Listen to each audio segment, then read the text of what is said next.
Hello, listeners. My name is Victor Zhang, your host and founder of the Monkey Business Podcast. Today, I'm thrilled to be at Harvard University, where I have the pleasure of speaking with Joshua Bell here. What's up, brother? Yes, sir. He is the founder of the startup Profit Processes, and Josh has been invited to mentor the entrepreneurship class here. Welcome, Josh. How are you doing today? I'm very blessed, very blessed, and I'm thrilled to be on the Monkey Business Podcast. Yes, sir. All right, would you care to introduce yourself? Introduce myself. Yeah, my name is Josh. My name is Joshua Bell. I'm from Connecticut, and I love entrepreneurship. I love business as a whole, but I've always been into entrepreneurship. I've always been a hustler my whole life, whether it's like selling candy or flipping shoes. Like I've always had an eye for opportunity, and I've always believed that opportunity only exists within the time period of the moment. So I felt the responsibility to take advantage of the opportunities when they're presented to me, and take advantage. I try to do every time. Yeah, I definitely agree with that. So in today's episode, we're first gonna delve into your journey as an entrepreneur, the path that led you to start your first business, as well as your recent startup, Profit Processes. Sounds good? I love it. Sounds great. All right, firstly, I'm intrigued by your recent startup. So after your, correct me if I'm wrong, after selling your previous business for an undisclosed amount, you launched Profit Processes, and from what I understand, it's a data and software as a service SaaS startup. Can you tell us more about it? Yeah, I sold my business to my dad. Let's be clear. I had a company called Centier Systems. I would help medical estheticians book appointments with people that really needed their help, right? Like higher ticket clients, people that had severe, whether it's like acne scars or a lot of issues cosmetically. I would book appointments with those type of people, higher ticket individuals. And so I've always, so I was talking about how I like had an eye for opportunity, take advantage of opportunities with Web3 and a lot of AI coming into fruition. Early 2015, 2016, that's when, like 2017, 2018, that like time period, I started building like automations. And so the reason I did that was because I wanted to remove myself from the equation, right? Flipping candy and selling shoes is cool, but me having to go to Walmart or wherever, right? Marshalls to get these low pair of shoes and flip them, I had to do things, right? And money is time, and you want to replace yourself, right? And so what I would do is I started learning about automations and websites, a lot of stuff you could do on the web to create recurring revenue, right? So the automations would go when I'm not implementing them. That makes sense. Saving a lot of time then, I guess. Exactly. Then what inspired you to start this startup then? So with Centier, Where's Profit Processes? So I transitioned from Centier into Profit Processes because it's the same type of model, right? Booking appointments with high net worth individuals, or booking appointments as a whole, is the same whether you're doing it for aesthetics or you're doing it with wealth managers, right? Everybody, the whole equation is, remember we talked about the value equation, right? Yeah, we did.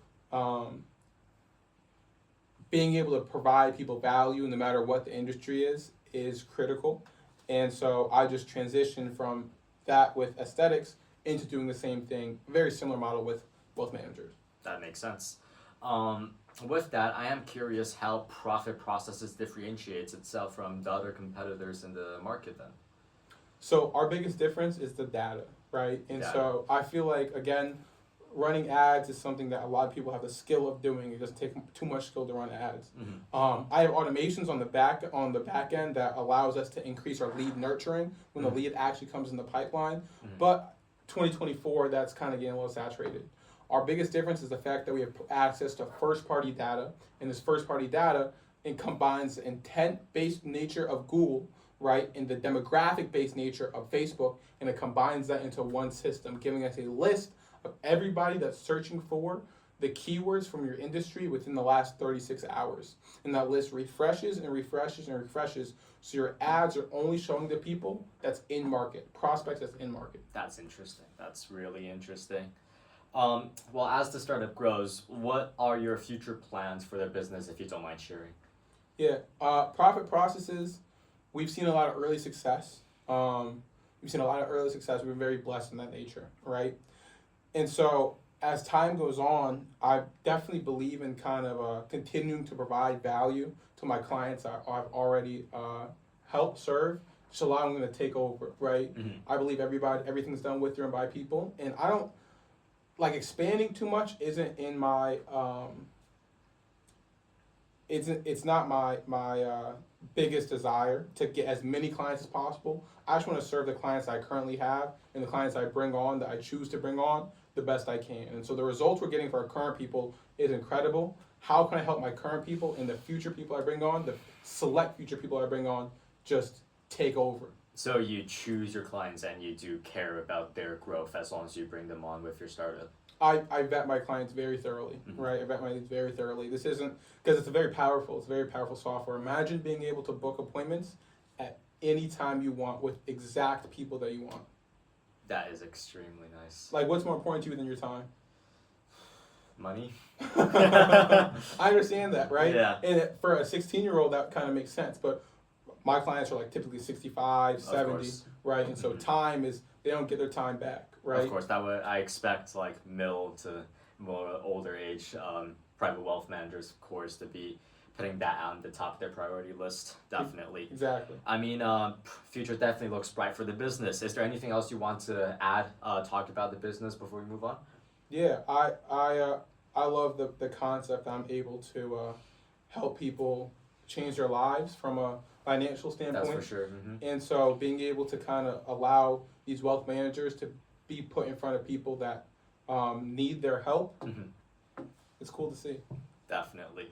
All right, shout out to Profit Processes then. If anyone wants to get in touch with Joshua here about his business, is there a phone number that we can reach you at? Yeah, go ahead. You can text the number 860-787-8473, and that'll shoot a message directly to me, my team, and we'll conversate from there. Sounds great. All right, let's shift to some more personal questions then.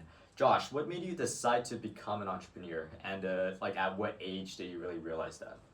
When I decided to become an entrepreneur? Yeah, and when did you really figure that out?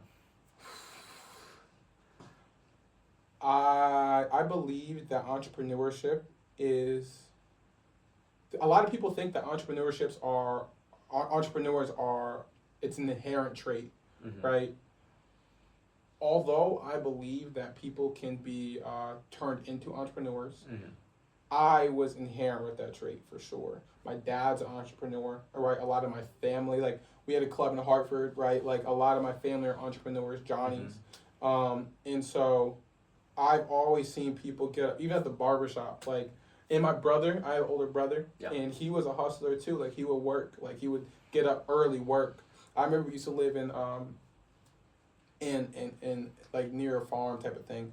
And literally, bro, I would shovel horse poop for $20 in the Fricks. It was shout out the Fricks, right? And they would pay us that same $20, no matter if it took 2 hours, if it took 10 minutes. Like it was $20 every single time.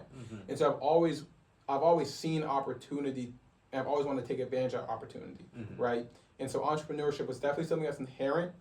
But at the same time, it's a skill that I really started cultivating when I was probably like 12, 13, selling candy at school, flipping shoes, things of that nature, selling slushies, like all that type of stuff. I was inherent with the skill, but I cultivated it as time went on. What did your parents do then as an entrepreneur? My dad, he worked with like paralegals. He worked with paralegals. To help attorneys kind of like take off their casework, if I remember correctly. And yeah, but he's always like, my dad is a visionary, right? My dad is a crazy visionary. And so even though I was like his main thing, you always have things on the side, right? Yeah. And he was always like, Josh, you gotta work. And is that a reason why he also bought your business? Because he's still got that spirit in him? Bro, like he still wants to... He's crazy. He's crazy. Because he can see things that like, I really believe that everybody's a time lord, right? And you know what a time lord is? Is that like someone that values their time, or?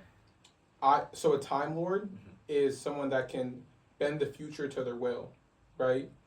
That can bend the future to their will. And so a lot of people kind of live in the moment, and obviously the present is a gift. That's why it's called the present, right? At the same time, a time lord recognizes that the future is one that they can create, right? And obviously, I can't say for certain that this is going to happen at this date, but based on my actions of right now, I can bend the future to a reality that I want to curate. So you're saying what you do in the present affects the future, and basically that you can change your own destiny. Damn, that's pretty deep. I like that. I like that. And my dad being a visionary allowed me to be able to really see the opportunities that were ahead. Mm-hmm. You know, that's a big area where I got my entrepreneurship from. I can definitely tell. I mean, you got a lot of vision in you, definitely. I appreciate it. All right. After discovering your first your passion for entrepreneurship, what was your like first venture, like entrepreneur, like actual business, like selling candy, selling shoes, or Oh, bruh, I had a lot, if I'm being honest. And what was the first one? Oh, the first? What was the first? I don't even really... Oh, I had a YouTube channel when I was like 13. Mm-hmm. Cat, before that. Before that. I had one when I was like 11, 12, that I remember off the dome. It was called Internet Highlights, right? And no. Before Internet Highlights, I had Shoot 30 Curry, right? Shoot 30 Curry was like a Steph Curry fan page. This is when fan pages were like, you know, yeah, they're popular. Yeah. Popping. Mm-hmm. And so I had a fan page called Shoot 30 Curry. I would buy newspapers from like the library, and I would open the library, and there was bags you had to return the books, right? Mm-hmm. Which is kind of messed up, but I would take the clippings of the books, right? The library books. Damn. And pictures of Steph Curry, you know, post them on the page. On the page. Yeah. Do you make any money from it? Nope. No. I tried. I tried. Yeah. I mean, well, only like 10, 11, 12-ish. Mm-hmm. Damn, that's like really early. Yep. Now, how many business ventures have you started in total? Like, bro, like in the dozens. So many. But I love it, and also I learned a lot from each one, right? And so they say like failing. People talk about failing. I really don't believe in failing. Like I live off of the fact that I can grow with each venture. Every time I learn a new thing. You know, so that's really. But dozens. Yeah. Dozens. Then what was like the most successful one, if we're not talking about profit processes and Sentier systems, was like the next one that was pretty successful? Oh my gosh. Okay. I think I learned the most off of Pt.1. So you're saying success in this context is what you gained out of it, like your knowledge and your experiences. Yeah. Mm-hmm. Also, that was the first agency that I didn't profit, right? Mm-hmm. I lost so much money, bro. Like I lost so much money, and I had to go back to working like a lot of entrepreneurs, right? They might not have to work and I really always wanted to be part of the club that never had a job, but that was just not the case for me. I would take all my money, put it into these business ventures, and then fail. And then, so you got back to square one. Cycle over and over and over again until you hit the jackpot. Pt.1 was the first agency. Mm-hmm. It was when I helped defense attorneys book appointments, right? Mm-hmm. That I signed my first client to, and that really taught me a lot. Sounds great. What was like the biggest lesson you've learned then through your successes and failures as an entrepreneur?